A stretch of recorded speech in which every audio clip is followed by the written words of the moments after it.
Ladies and gentlemen, welcome back to another episode of the My Tribe podcast, coming to you live again from the Blues Cruise. We're here, and want to talk about an interesting subject today. We're putting together some content, some different things of that nature for you guys, and came across the concept of change and why change is so important, and our relationship to change, how it's changed over the past couple of years here. I know for myself, and I know a wise CEO who I recently worked for, Mr. Al Brenner, said that the only thing that is constant in this world is change. So we either adapt and evolve or become extinct like a dinosaur. I don't plan on becoming extinct anytime soon. So we're here to have an open mind. We're here to adapt, evolve, and embrace change. So it's kind of it's the road we want to go down. Change can be difficult for a lot of people. It's out of our comfort zone. It's definitely, there's a lot of psychological aspects of change that our brain is used to.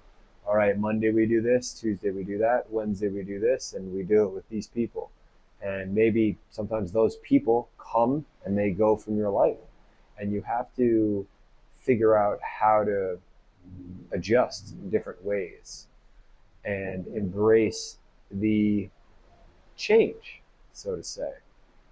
Um, I know myself, a lot of dramatic changes that have happened in my life are often coming in the form of a breakup, and I know I'm not the only person that's been through this. I know multitudes of you guys have been through breakups, and I always remember like the first couple where I was very resentful and moved in a way that I wanted the people that broke up with me or broke my heart to regret, to deeply regret what they've done.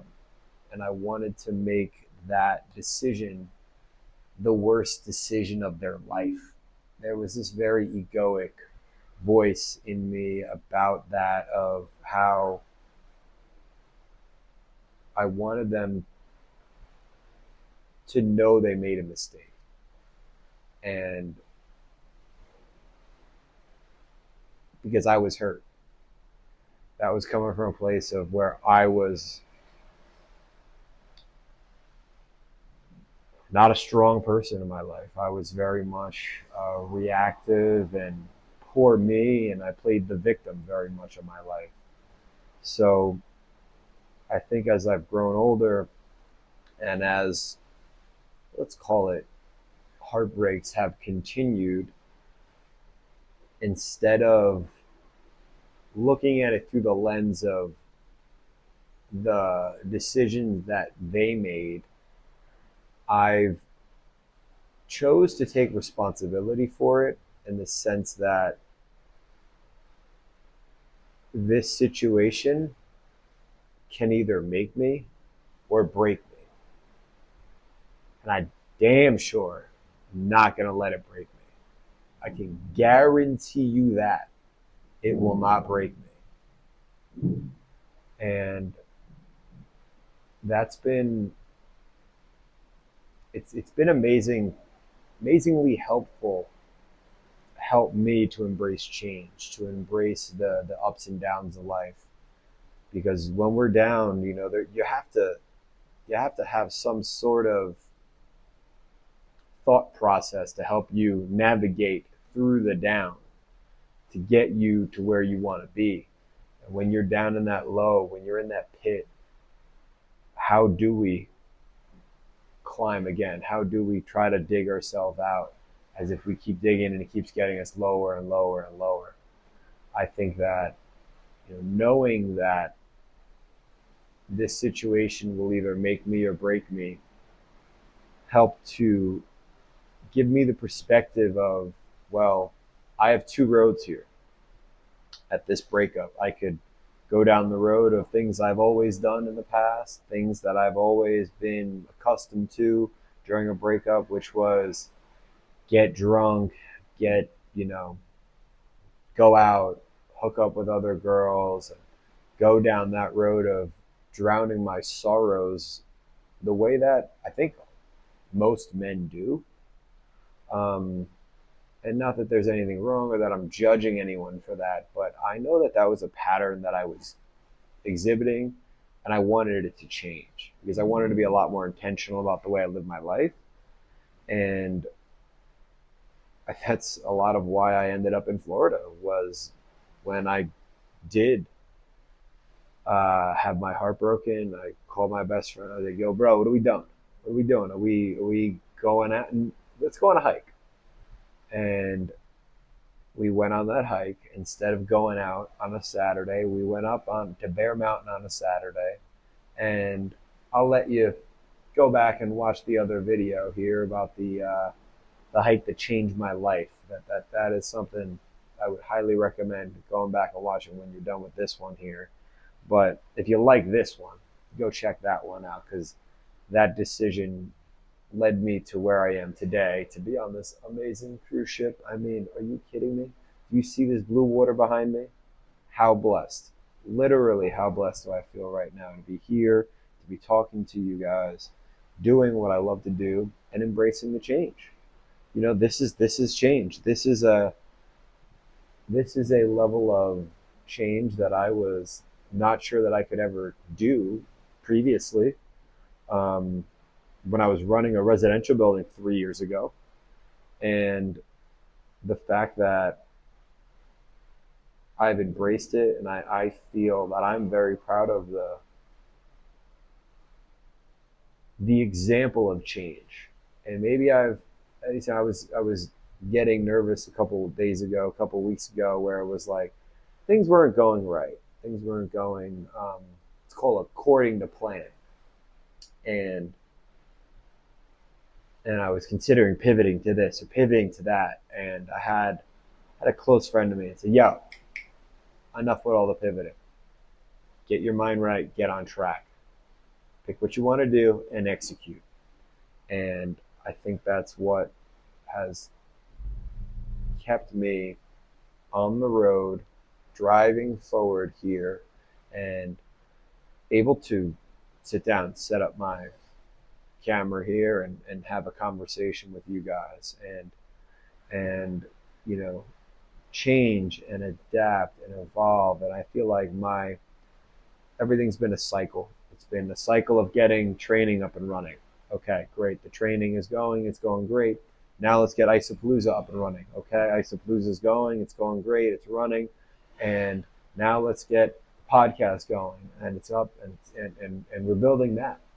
But it's every time we start a new cycle here, it's change. It's an adapt. It's getting comfortable with new levels of exposure, new levels of uncomfortabilities. And I feel like, even though I may have overcame some of these things in the past, of like uncomfortabilities of posting on social media, or um, uncomfortabilities of reaching out to people that I don't know, or things of that nature, I think that it doesn't, embracing all of those evolutions of change, it doesn't get easier. It doesn't like, oh, I did it once, now I don't have to do it again. It's like, well, reps, reps, reps make it better. I remember playing lacrosse that I had a I had a fine right hand, but my left was weak. So I vowed to make my left stronger than my right. So now that I was a double option where somebody was coming to defend me, you don't know where I'm going. I can literally go both ways, and hey yo, and and there was I was not a one way player, so that made me a little bit more dynamic. But putting in those reps made my left better than my right, and it turned my weakness into my strength. So I think that is another reason of why I'm going here with you guys here today, embracing the change, embracing the uncomfortability, if you will, embracing what may not be a strength right now, or what I may not assume to be a strength. Who knows that maybe it is a strength. Maybe it is. This is a strength of mine that I've I am developing, but I'm not so sure it's as fine tuned as it could be right now.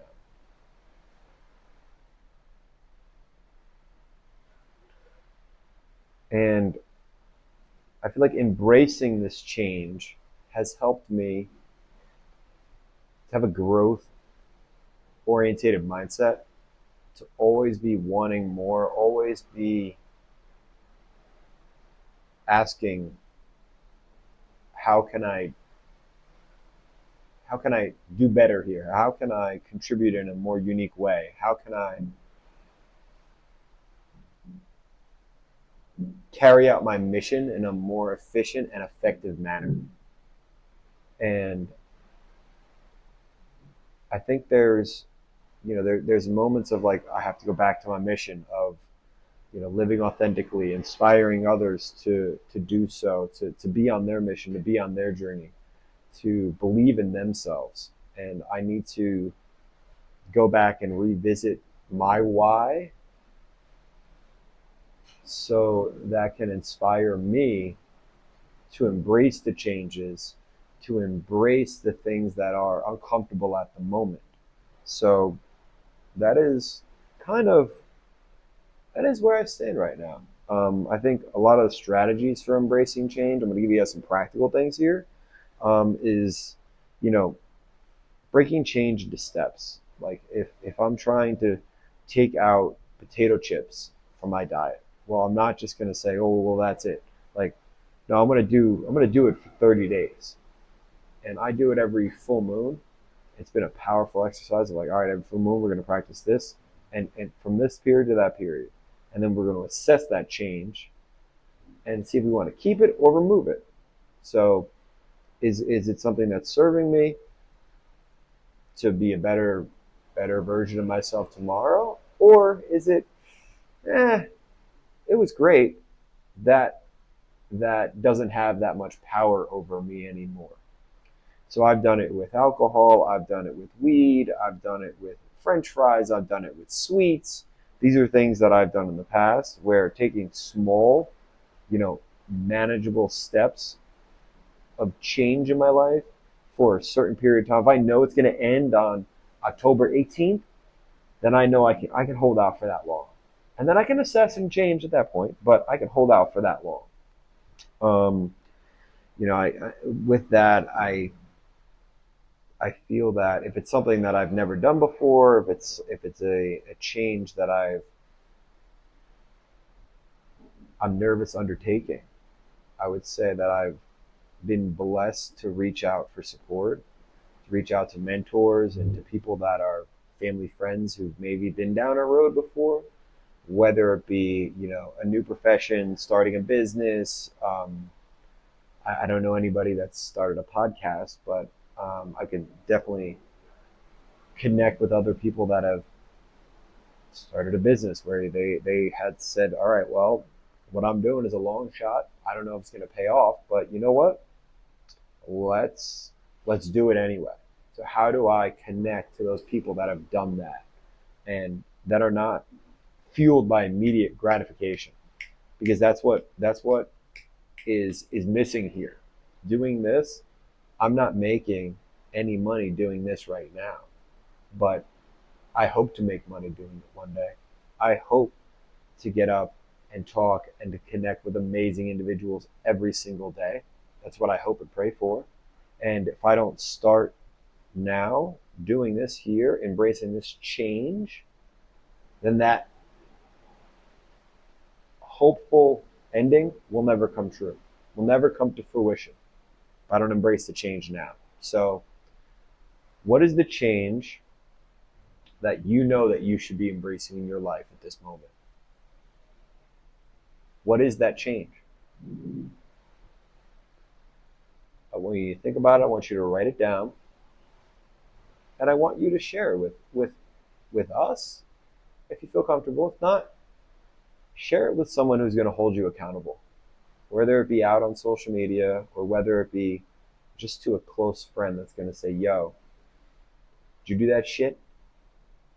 Have you done that shit? Have you taken out chips? Have you done something uncomfortable today? Have you posted on social media? Have you, whatever your version of change that you're looking for to get you to a better tomorrow, whatever that is, write it down, have an accountability partner. And I'm really interested to see and hear what that might be for you. Yeah, share it with us. Come on. Maybe that's the change you need to embrace. The uncomfortability of expressing a goal in fear that you may not reach it. I know I found myself in that department. I never even set goals because I was like, oh well, if I set a goal, then if I don't reach it, I'm going to be embarrassed. So, nah, we can't do that. I can't live like that anymore. I can't choose to live that underwhelming life anymore of not being confident or not believing in myself enough to set a goal. That's where we are right now. So thank you all very much for tuning in. And if you have a friend in your life or a family member that's struggling to embrace change, maybe this could help them. Send it to them, and God bless.